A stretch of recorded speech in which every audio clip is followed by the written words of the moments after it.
Cuando una persona, además de tener alta capacidad intelectual, tiene otra neurodivergencia, una discapacidad física o tiene comprometida su salud mental, pasamos a hablar de un perfil de doble excepcionalidad.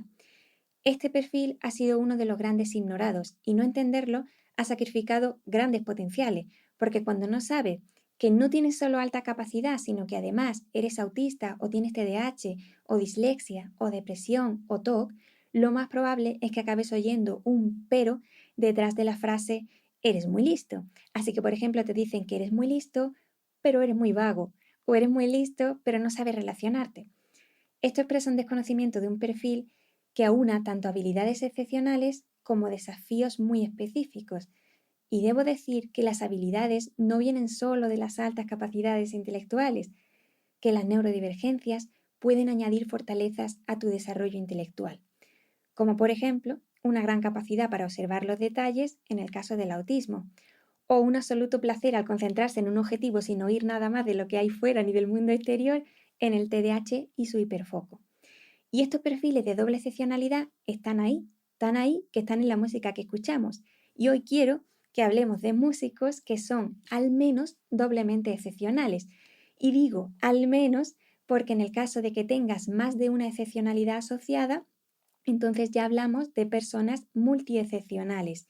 Y si habláramos de personas que tienen varias neurodivergencias, pero que no tienen altas capacidades intelectuales, entonces lo llamaríamos neurodivergencia múltiple. En este vídeo te voy a hablar de aquellos que han reconocido sus condiciones públicamente y me vas a decir, ¿qué músico ha reconocido sus altas capacidades intelectuales? Pues correcto, no sabemos ni siquiera si se han evaluado, pero podemos localizar perfiles de altas habilidades basándonos en medidas situadas, es decir, basándonos no en un test, sino en los logros conseguidos. Y esto puede sonar raro para algunos, pero los test de inteligencia no son la única manera de conocer la alta capacidad de un individuo, y de hecho diría que no son la mejor manera. Teniendo en cuenta que la alta capacidad es un proceso de desarrollo, no hay nada mejor que evaluar los éxitos obtenidos por una persona en determinado campo, y en este caso vamos a hablar de la música. Los casos en los que hay una discapacidad física, esta excepcionalidad puede ser más evidente. Por ejemplo, Nahuel Penisi, que es músico y compositor argentino, que además es ciego. Ha sido nominado a 3 Grammys latinos y ha ganado 4 premios Gardel a la música. Empezó a tocar piano y guitarra de forma autodidacta y tienes que ver cómo toca y cómo agarra la guitarra, teniendo en cuenta su discapacidad visual. Estas dobles excepcionalidades suelen ser mejor atendidas en tanto que son evidentes, y aquí no se trata de la opinión de un psicólogo o de un orientador. Penisi necesita apoyos para su discapacidad, y al margen de estos apoyos no podemos dejar de lado las habilidades emergentes que se van observando en estos niños, porque nada funciona mejor con una doble excepcionalidad que trabajar tus intereses especiales, y en este caso, la música. Pero ¿qué pasa cuando la excepcionalidad que acompaña a tu talento es invisible? En autismo tenemos un caso recientemente compartido que es el de Sia. Sia no tenía ni idea de que era autista porque ha tenido lo que llamamos un diagnóstico tardío, con 45 años. Y es curioso porque hizo una película sobre el autismo que fue ampliamente criticada, pero el caso es que tras el diagnóstico pudo contar cómo llevaba toda la vida enmascarando y decía que cada vez que tenía que salir al mundo tenía que ponerse su traje humano, de tan extraterrestre que se sentía. Pues esta sensación de diferencia es común en la doble excepcionalidad y, dada su alta inteligencia, son conscientes de forma muy temprana de aquellas diferencias que les distinguen del grupo. Y la mayoría se esforzará por parecerse a dicho grupo con un alto coste emocional y compensando con su capacidad intelectual. Sia canta y compone tanto para ella como para otros y es una de las voces más representativas de la música actual. Y durante mucho tiempo ha sorteado sus apariciones públicas con pelucas, sombreros y una excentricidad que se le permite al artista pero no al autista. Cabe decir aquí que no hay más autistas hombres que mujeres tal y como indica la investigación actual, sino que venimos de un histórico que está sesgado a nivel de género. Con lo que sabemos hoy, es lógico que se den diagnósticos tardíos, especialmente en aquellas personas con alta capacidad intelectual que han podido sortear sus dificultades sociales y que llevan una vida independiente, sin apoyos y, si me apuras, exitosa. Y así es que muchos niños con doble excepcionalidad de alta capacidad intelectual con autismo van a ser vistos solo como excéntricos o como introvertidos, en lugar de observar su realidad autista. Cuando el talento, en este caso musical, es tan extraordinario, todas estas diferencias se empiezan amablemente a desapercibir, o ni siquiera se ven, no se perdonan. Y este es el caso de Billie Eilish, que además tiene síndrome de Tourette y que fue ella quien lo contó en un programa para Netflix con David Letterman, que te recomiendo porque es buenísimo. El caso de Billie y su hermano Phineas tiene la excepcionalidad de que fueron educados en casa, además por sus dos padres que vienen de profesiones creativas, con lo que se preservó la creatividad que quizá en otro contexto académico se hubiera diluido. Tiene un Oscar y muchos Grammy que han dejado clara su capacidad de forma temprana y ha tenido unos padres que se han convertido en un agente necesario para el desarrollo de su talento y el apoyo de sus desafíos. Papá y mamá sois esenciales para vuestro hijo doblemente excepcional. Billy además ha hablado de depresión y esto nos lleva a muchos otros grandes artistas como Lady Gaga, Miley Cyrus, Beyoncé, Kurt Cobain o un largo y triste etcétera. Efectivamente, si tienes altas capacidades intelectuales y además depresión, hablamos de doble excepcionalidad. ¿Por qué? Porque experimentas determinados desafíos que pueden dificultar la expresión de tu alta inteligencia. Y aquí muchos me dicen que cómo va a ser eso, porque si esto es así, puede ser doblemente excepcional solo durante un tiempo. Y esto es correcto. Algunos perfiles de doble excepcionalidad son temporales y es complejo de entender, pero es correcto. No todas las dobles excepcionalidades son permanentes, porque recuerda que incluyen realidades o condiciones de salud mental y no todas ellas son innatas, sino adquiridas. Por ejemplo, el caso del trauma.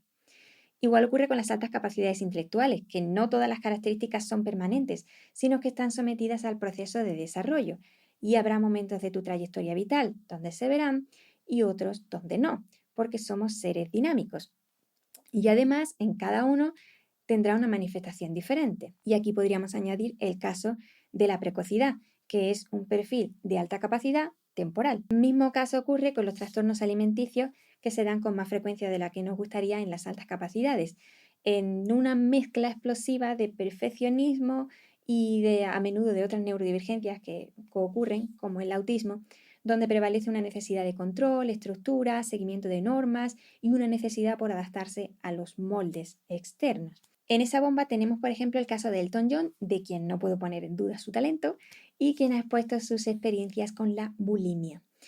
Hablamos de nuevo de excepcionalidades que no tienen por qué darse en todos los momentos de tu vida, pero que cuando se dan, ponen la zancadilla a tu talento. Otras que sí son constantes son, por ejemplo, la conjugación de altas capacidades intelectuales con TDAH o con dislexia. En el caso de TDAH encontramos, por ejemplo, a Adam Levine, a Justin Bieber o Justin Timberlake. Y en español a músicos como Enrique Urquijo, Iván Ferreiro, Rosalía o el fallecido Pau Donés. De hecho, habré escuchado que Pau Donés decía, y además lo decía se jactaba de ello, que no se había terminado un libro en su vida, cosa que explica muy bien algunos perfiles con dificultades para sostener la atención entre frases escritas. En el caso de la dislexia tenemos a Cher, que además tenía discalculia, y esto sería lo que te decía antes, un caso de excepcionalidad múltiple, porque hay alta capacidad y hay dos neurodivergencias o más, en este caso dislexia y discalculia. Pero hay un asunto que trasciende a todo esto y es la música como regulación, como agente de calma, como canal conductor de todos tus pensamientos y como oasis entre tanto ruido que hay en tu cabeza.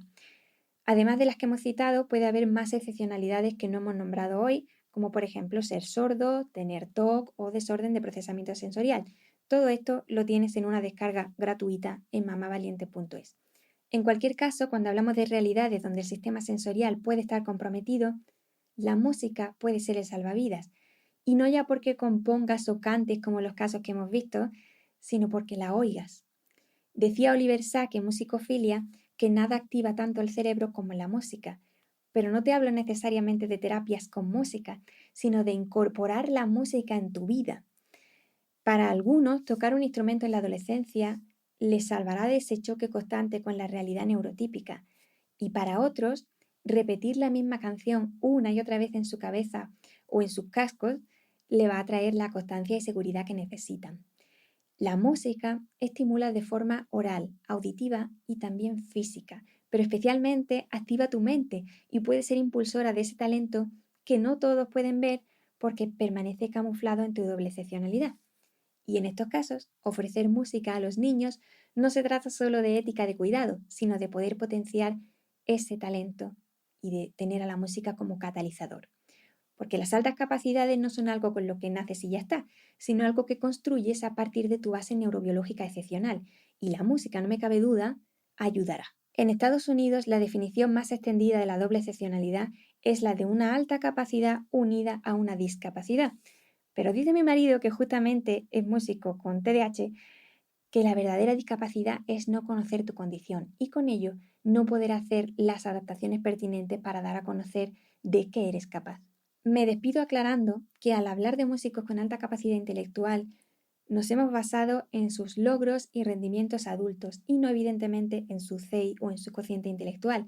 Y con ello observamos cuanto menos un talento musical y no he entrado a distinguir si hay perfiles más complejos o de superdotación.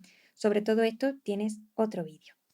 Si crees que la música puede ayudar con tu regulación, recuerda que tienes disponible nuestro perfil de música instrumental en todas las plataformas musicales. Solo tienes que buscar Mamá Valiente y podrás escuchar música sin coste enfocada en todos aquellos perfiles neurodivergentes con una exquisita sensitividad. Te voy a dejar todos los enlaces en la cajita y en la web y me encuentras en mamavaliente.es y en Instagram como @soymamavaliente.